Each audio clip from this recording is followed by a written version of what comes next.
હવે આગળ વાત કરીએ તો જામનગરના પિરોટન ટાપુ ઉપર ઊભા કરી દેવાયેલા ગેરકાયદેસર દબાણોના અતિક્રમણ સામે તંત્રની નક્કર કાર્યવાહી। અંદાજે 4000 ચોરસ ફૂટમાં ફેલાયેલા ધાર્મિક દબાણો પર તંત્રનું બુલડોઝર ફળ્યું। દેશની સુરક્ષા અને સમુદ્રી જીવસૃષ્ટિ માટે અત્યંત મહત્વપૂર્ણ એવા પિરોટન ટાપુ પર થયેલા ગેરકાયદેસર દબાણોને દૂર કરવા માટે તંત્ર દ્વારા નક્કર કાર્યવાહી કરવામાં આવી છે।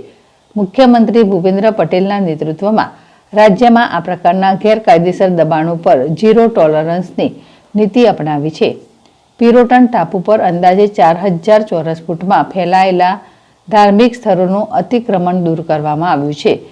પિરોટન ટાપુને પુનઃ મૂળ સ્થિતિમાં લાવવા માટે રાજ્ય સરકાર દ્વારા કરવામાં આવેલી આ કડક કાર્યવાહી દેશની સુરક્ષા અને સમુદ્ર જીવસૃષ્ટિના રક્ષણ માટે મહત્વપૂર્ણ સાબિત થશે।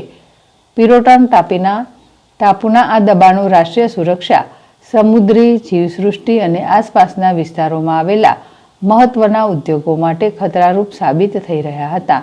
આ કડક કાર્યવાહી પાછળના કારણોની વાત કરવામાં આવે તો પિરોટન ટાપુ પાસે 5 SPM આવેલા છે, જેનાથી દેશનો 60% ફૂડ ઓઇલનો પુરવઠો સપ્લાય થાય છે। સમુદ્રી જીવસૃષ્ટિ પિરોટન મરીન નેશનલ પાર્કનો હિસ્સો છે।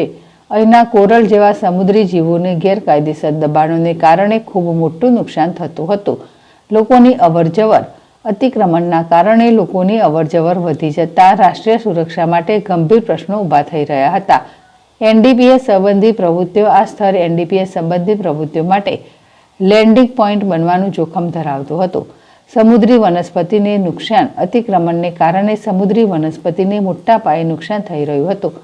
મહત્વના ઉદ્યોગો માટે ખતરો GSFC, Reliance, Naira energy, air force, navy base જેવા મહત્વના ઉદ્યોગો અને સંસ્થાઓ માટે આ અતિક્રમણના કારણે થતી ગેરકાયદેસર અવરજવર ગંભીર ખતરો ઊભો કરતું હતું।